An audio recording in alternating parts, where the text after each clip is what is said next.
Brightcom group share. और अब हम बात करेंगे ब्राइटकॉम की। अगर आपने भी ब्राइटकॉम के शेयर में पैसा लगा रखा है तो ये खबर आपके लिए बेहद जरूरी है, क्योंकि ब्राइटकॉम में एनएसई और बीएसई पर 14 जून से ट्रेडिंग सस्पेंड हो जाएगी।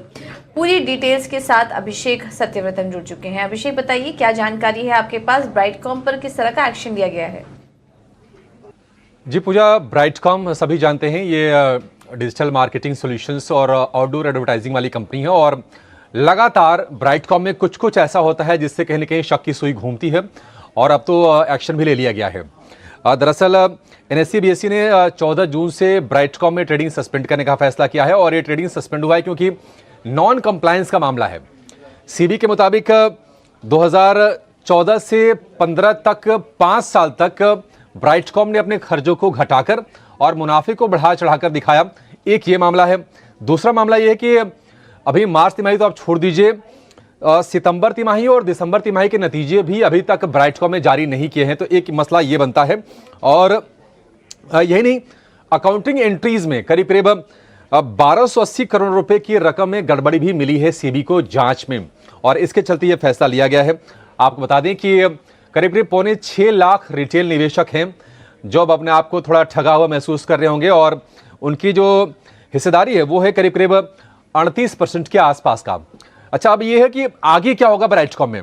दरअसल सीबी के मास्टर सर्कुलर के पालन तक ये ट्रेडिंग सस्पेंशन जारी रहेगा और 11 जुलाई 2023 को सीबी ने मास्टर सर्कुलर जारी किया था जो कि रिजल्ट जारी करने को लेकर होता है।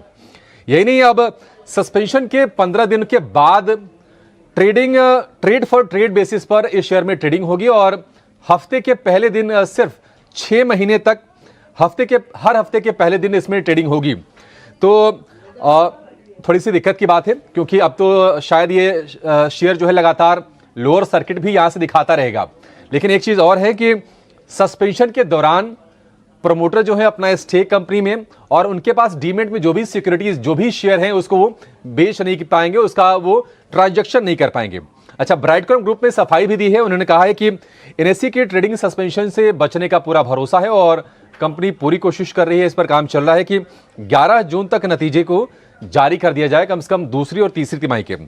ब्राइटकॉम में प्रोमोटर की जो स्टेक है वो करीब 18.5% के आसपास का है और बाकी जो स्टेक है करीब 81-82% के आसपास का वो पब्लिक के पास है। इसमें कई बड़े निवेशक भी हैं। आपको जानकर हैरानी होगी या फिर आप जानते होंगे कि शंकर शर्मा जैसे दिग्गज निवेशक ने भी ब्राइटकॉम में पैसा लगाया हुआ है। ग्लोबल फंड है वैनगार्ड, उनके 2 फंड्स के जरिए करीब करीब 2.25% के आसपास की हिस्सेदारी है। LGOF ग्लोबल की करीब 2.5% की, शंकर शर्मा की 1% से ज्यादा की और सुब्रत साहा की इसमें 2% के आसपास की हिस्सेदारी है। अच्छा, ब्राइटकॉम पहले से भी पिछले कुछ सालों में लगातार ब्राइटकॉम सेबी के निशाने पर रहा है। दरअसल लिस्टिंग नियमों के उल्लंघन और नॉन कंप्लायंस के चलते सेबी के रडार पर रहा है।